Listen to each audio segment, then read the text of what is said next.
Hello everyone, my name is Aftab Khan और आप मुझे देख रहे हैं एके सर सुपर मैथमेटिक्स चैनल पर। तो गाइज आज हम एक न्यू चैप्टर स्टार्ट करने वाले हैं क्लास 10th मैथमेटिक्स का और उस चैप्टर का नाम है पॉलिनोमियल। तो आज हम पॉलिनोमियल चैप्टर जो है वो स्टार्ट करने वाले हैं। तो आज हम पॉलिनोमियल चैप्टर के अंदर क्या क्या डिस्कस करने वाले हैं उसके बारे में हम देख लेते हैं। पॉलिनोमियल चैप्टर के अंदर आज हम डेफिनेशन को डिस्कस करने वाले हैं। तो कौन कौन सी डेफिनेशन है जिसको हम डिस्कस करने वाले हैं। Definition number first, definition of variable quantities, और सेकंड डेफिनेशन जो है वो है डेफिनेशन ऑफ कांस्टेंट क्वांटिटी। तो डेफिनेशन ऑफ वेरिएबल क्वांटिटी के बारे में डिस्कस करेंगे और डेफिनेशन ऑफ कांस्टेंट क्वांटिटी के बारे में आज के लेक्चर के अंदर हम डिस्कस करने वाले हैं। आज एक न्यू चैप्टर स्टार्ट हो रहा है जिसका नाम पॉलिनोमियल है। उसके अंदर हम definition of variable quantity discuss करेंगे और डेफिनेशन ऑफ कांस्टेंट क्वांटिटी जो है वो डिस्कस करेंगे। ओके गाइस, ये मेरा ब्रीफ इंट्रोडक्शन है। नाम मेरा आफ्ताब खान है, बीएससी मैंने पीसीएम के अंदर कर रखा है, एमएससी में मैथमेटिक्स के अंदर हूँ और आईआईटी जैम मैंने क्वालिफाई कर रखा है। तो गाइज हमारा मेन पर्पस क्या रहता है। हमारा मेन पर्पस रहता है कि जो चैप्टर होते हैं उसके अंदर जो टॉपिक्स होते हैं उसको बहुत ही सिंप्लीफाई तरीके से आपके सामने प्रदर्शित करना, क्योंकि बुक की जो लैंग्वेज होती है वो कभी कभी हमारे कॉन्सेप्ट को जो क्लियर नहीं करती है कि आखिरकार ये कहना क्या चाह रही है। मैथमेटिक्स को हम समझ नहीं पाते हैं, लेकिन हमारा मेन पर्पस ये रहता है कि मैथमेटिक्स को सिंपल बनाना और आपके एग्जाम के और आपके जो नॉलेज है उसके पॉइंट ऑफ व्यू से उसको काफ़ी सिंप्लीफाई कर देना, ये हमारा मेन पर्पस रहता है। तो चलिए गाइस, हम इस डेफिनेशन को पढ़ने से पहले देखते हैं आज का मोटिवेशन कोटेशन क्या है जो आज आपको पूरे दिन ऊर्जावान रखने वाला है। तो देखते हैं आज का मोटिवेशन कोटेशन।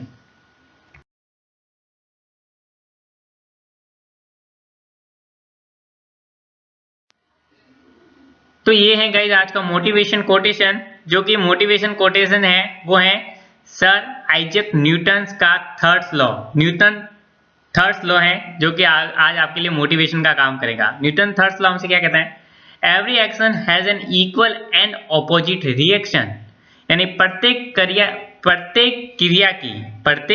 क्रिया की समान उसकी प्रतिक्रिया होती है। यानी कि जैसे आप क्रिया करेंगे उसकी प्रतिक्रिया होगी, ओके, उसी अनुपात में होगी, हमारे सामने होगी। कहने का मतलब ये है कि हमारी लाइफ के अंदर भी कुछ ऐसा ही होता है कि जैसा हम काम करते हैं उसका फल जो है आज नहीं तो हमें कल मिलता है। जैसी क्रिया करेंगे वैसे हमें प्रतिक्रिया मिलेंगी। तो इसे हम अपनी लाइफ के अंदर कैसे इंप्लीमेंट कर सकते हैं। इस लॉ को हम अपनी लाइफ के अंदर ऐसे इंप्लीमेंट कर सकते हैं कि अगर हम अच्छी तरीके से स्टडी करते हैं तो हमें अच्छा रिजल्ट मिलता है, और अगर हम स्टडी अच्छी तरीके से नहीं करते हैं तो हमें अच्छा रिजल्ट नहीं मिलता है।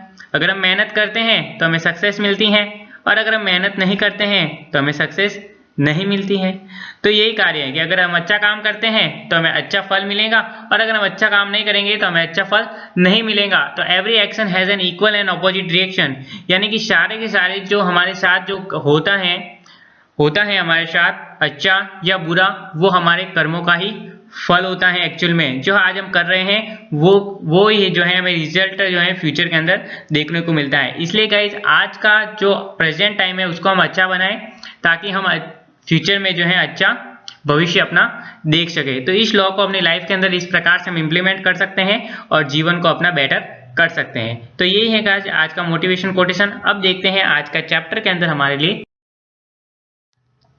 तो चैप्टर है पॉलिनोमियल, आज का न्यू चैप्टर है पॉलिनोमियल, और इस न्यू चैप्टर के अंदर आज हम क्या डिस्कस करने वाले हैं। आज हम डिस्कस करने वाले हैं डेफिनेशन ऑफ वेरिएबल्स क्वांटिटी। ये वेरिएबल्स क्या होते हैं एक्चुअल में, वेरिएबल क्वांटिटी क्या होती है। वेरिएबल को समझना बहुत ही ज्यादा जरूरी है। तो सबसे पहले देखते हैं इसकी डेफिनेशन हमसे क्या कहती है। ये है definition of variable. Variables are those quantities whose value is not known to us, whose value depend on the condition given in the question।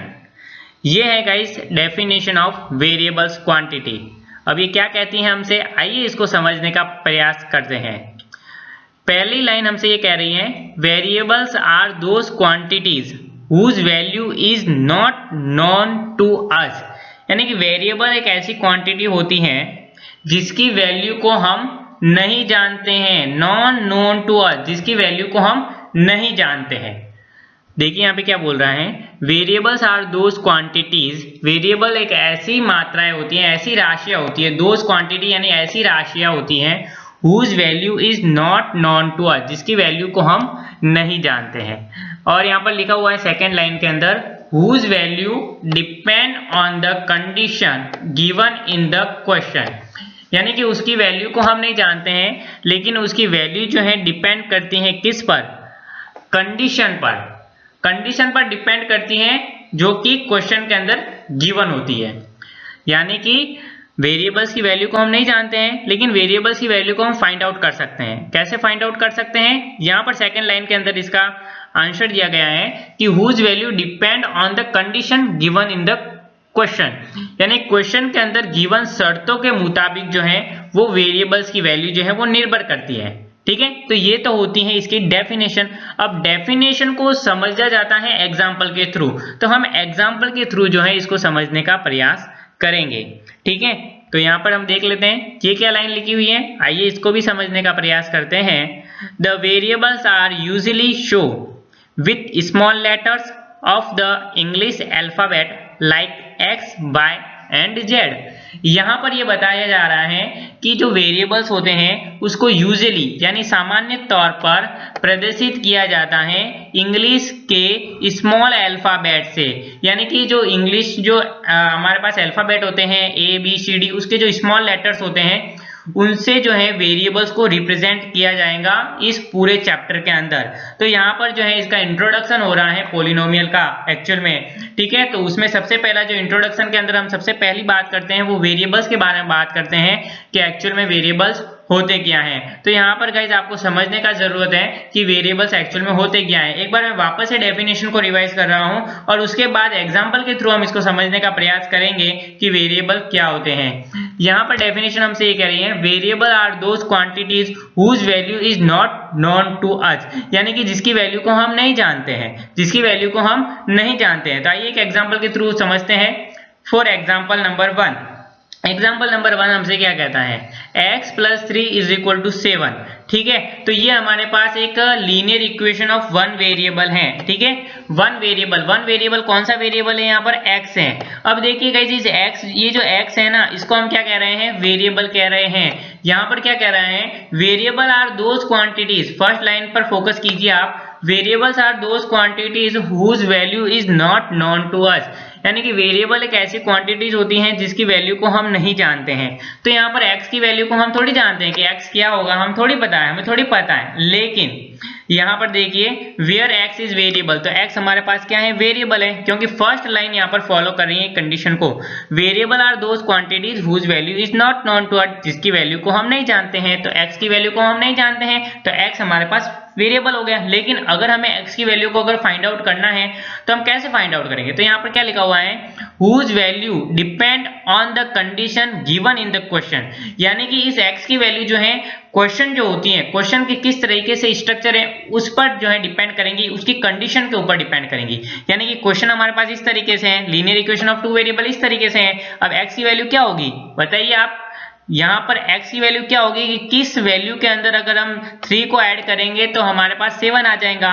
सोचिए, तो आपका जवाब बिल्कुल राइट है, इसका आंसर क्या होगा, 4 होगा। Yes, and value of x is 4, यानी कि जैसे ही मैं x की जगह अगर 4 सब्स्टिट्यूट करता हूं तो 4 + 3 = क्या हो जाता है, 7 हो जाता है। तो यहाँ पर x की वैल्यू क्या हो गई, 7 हो गई, x की वैल्यू क्या हो गई, 4 हो गई, क्योंकि जैसे ही मैं x की जगह अगर 4 सब्स्टिट्यूट करता हूं तो मेरे पास 7 जो है वो आ जाता है।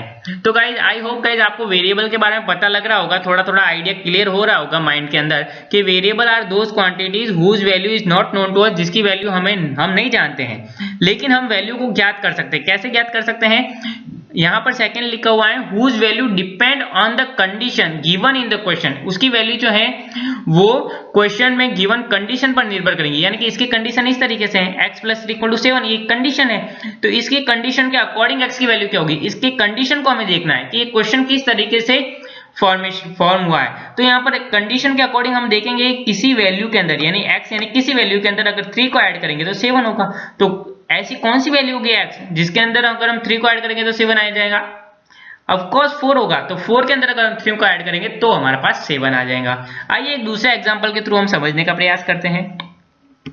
तो यहाँ पर हम देखते हैं दूसरे एग्जांपल के थ्रू, तो गाइज ये देखिए एग्जांपल नंबर 2 हमसे क्या कह रहे हैं, हमसे कह रहे हैं कि y + 3 = 10। अब देखिए यहाँ पर अननोन कौन है, y है। यहाँ पर क्या लिखा हुआ है, नॉट नो, जिसकी वैल्यू को हम नहीं जानते हैं, वो क्या होगा, वेरिएबल होगा। अब भाई हमारा सेकंड क्वेश्चन क्या है कि अब हम y की वैल्यू को फाइंड आउट करना है। तो यहाँ पर क्या होगा, y इज वेरिएबल, क्योंकि हमने कहा था कि इंग्लिश के स्मॉल लेटर से हम इसको रिप्रेजेंट करेंगे। तो x y z, तो यहाँ पर y है, तो y से रिप्रेजेंट किया गया है, तो y हमारे पास क्या हो जाएगा, वेरिएबल हो जाएगा। अब देखिए अब y की वैल्यू हम 4 नहीं लिख सकते हैं, अब हम 4 नहीं लिख सकते हैं, क्योंकि इसकी वैल्यू जो है वो क्वेश्चन में गिवन कंडीशन पर निर्भर करती है। अब यहाँ पर कंडीशन चेंज हो गई ना यार, यहाँ पर कंडीशन चेंज हो गई, यहाँ पर कंडीशन अलग थी, x + 3 = 7 था, लेकिन यहाँ पर क्या है, y + 3 = 10 है। इसका मतलब क्वेश्चन अलग अलग, क्वेश्चन के अंदर कंडीशन अलग अलग होती है, तो उस पर जो है वेरिएबल की वैल्यू जो है वो डिपेंड करती है। तो यहाँ पर इस क्वेश्चन के अकॉर्डिंग क्या होगा कि किस वैल्यू के अंदर हम 3 ऐड करें तो हमें 10 मिल जाए, तो इसका आंसर क्या होगा, 7 होगा, yes. And value of y = 7। तो इस तरीके से गाइज हम समझते हैं कि वेरिएबल्स क्या होते हैं और वेरिएबल को किस तरीके से जो है फाइंड आउट किया जाता है, वेरिएबल्स की वैल्यू को। आई होप गाइज वेरिएबल की डेफिनेशन जो है आपको क्लियर हो चुकी होगी, और अभी तक आपने इसे नोट डाउन नहीं किया है तो प्लीज इसका स्क्रीनशॉट लेकर के इसे नोट डाउन कीजिए। अब हम चलते हैं नेक्स्ट डेफिनेशन की ओर, जिसका नाम है डेफिनेशन ऑफ कांस्टेंट क्वांटिटी। तो गाइस देखते हैं सेकंड डेफिनेशन, और डेफिनेशन सेकंड है डेफिनेशन ऑफ कांस्टेंट क्वांटिटी। ये क्या होती है, आइए इसकी डेफिनेशन को पढ़ते हैं। Constant are those numbers whose value is known to us and whose value does not depend on the condition given in the question. ठीक है, तो कांस्टेंट क्वांटिटी क्या होती है, यहाँ पर क्वेश्चन के अंदर गिवन है, क्वेश्चन के अंदर क्या है, डेफिनेशन के अंदर गिवन है। डेफिनेशन क्या है, constant quantity are those number, वे नंबर्स होते हैं constant quantity whose value is known to us, यानी कि जिसकी वैल्यू हम जानते हैं, जिसकी वैल्यू हम जानते हैं। क्वेश्चन के अंदर दे रखी है, यानी कि वो जो हमारे पास इक्वेशन दे रखी है उसके अंदर पता है कि हाँ भाई ये कांस्टेंट है, और यहाँ पर क्या लिखा हुआ है, and whose value does not depend on the condition given in the question, यानी कि उसकी वैल्यू जो है वो गिवन कंडीशन के ऊपर जो है, क्वेश्चन के अंदर जो गिवन कंडीशन है उसके ऊपर निर्भर नहीं करती है। आइए एग्जाम्पल के थ्रू जो है इसको समझने का प्रयास करते हैं और माइंड के अंदर इसको क्रिस्टल क्लियर करते हैं। यहाँ पर क्या लिखा हुआ है, ये लाइन क्या है, constant are usually real numbers, यानी कांस्टेंट क्वांटिटी जो होती है वो वास्तविक संख्या होती है। अब देखिए एग्जांपल के थ्रू समझते हैं। फॉर एग्जांपल यहाँ पर वो पहले वाला ही एग्जांपल है, x + 3 = 7। अब यहाँ पर x तो वेरिएबल है, लेकिन यहाँ पर कांस्टेंट की बात हो रही है, तो कांस्टेंट हमारे पास क्या है, 3 and 4। अब 3 and 4 को हम कांस्टेंट क्यों कह रहे हैं, क्योंकि यहाँ पर क्या लिखा हुआ है, नोन टू अस, यानी जिसकी वैल्यू हम जानते हैं, ये तो 3 होता है, ये 7 होता है, हम जानते हैं, तो ये तो कांस्टेंट क्वांटिटी हो गई। और क्या बात है, और है and whose value does not depend on the condition given in the equation, यानी कि जिसकी वैल्यू जो है वो क्वेश्चन में गिवन कंडीशनों पर निर्भर नहीं करती, यानी कि ये कभी चेंज थोड़ी होगी, ये तो 3 रहेगा, 7 तो 7 ही रहेगा। तो इसका मतलब कांस्टेंट क्वांटिटी क्या हो गई, वेयर 3 and 7 आर कांस्टेंट, जो कि कभी भी चेंज नहीं होते। कांस्टेंट का मतलब क्या होता है, जो कभी भी चेंज ना हो। ठीक है, स्थिरांक कहते हैं इसको, नियतांक। ठीक है, तो कांस्टेंट का मतलब जो कभी भी चेंज ना हो, तो इसका मतलब 3 and 7 तो कभी चेंज थोड़ी हो सकते हैं। 3 की जगह हम कोई दूसरा नंबर थोड़ी रिप्लेस कर सकते हैं, नहीं कर सकते। तो 3 and 7 जो है हमारे पास कांस्टेंट क्वांटिटी हो गई। सेकंड एग्जांपल समझते हैं, y + 3 = 10। तो यहाँ पर क्या हो गया, 3 and 10 जो है वो हमारे पास क्या हो गई, कांस्टेंट क्वांटिटी हो गई। तो आई होप गाइज आपको दोनों डेफिनेशन क्लियर हो गई होगी, definition of variables quantity and definition of constant quantity. तो अगर गाइज अभी तक आपने इसे नोट डाउन नहीं किया है तो प्लीज इसका स्क्रीनशॉट लेकर के इसे नोट डाउन कीजिए। और आई होप गाइज आज का लेक्चर आपको बहुत ही अच्छा लगा होगा और सारी के सारी जो डेफिनेशन है वो आपके माइंड के अंदर क्लियर हो चुकी होगी। तो आज के लिए इतना ही। अगर गाइज आपको हमारा वीडियो अगर पसंद आया है तो इस वीडियो को लाइक करें, अपने दोस्तों के साथ शेयर करें, और अभी तक आपने हमारे चैनल को सब्सक्राइब नहीं किया है तो प्लीज चैनल को सब्सक्राइब करें और साथ ही साथ बेल आइकन को प्रेस करें, सो दैट कि आपको आगे आने वाले वीडियो की नोटिफिकेशन जो है वो जल्दी से जल्दी मिल जाए। और अगर गाइज आपको आज के जो लेक्चर के अंदर हमने किसी भी प्रकार का जो डाउट हो आपका इस डेफिनेशन से रिलेटेड, तो आप हमें कमेंट बॉक्स में कमेंट कर सकते हैं, हम आपके डाउट को सॉल्व करने का पूरा प्रयास जो है वो करने वाले हैं। तो टिल देन गाइज मिलते हैं अगली वीडियो के अंदर ऐसे ही इंटरेस्टिंग टॉपिक के साथ। Thank you for watching me.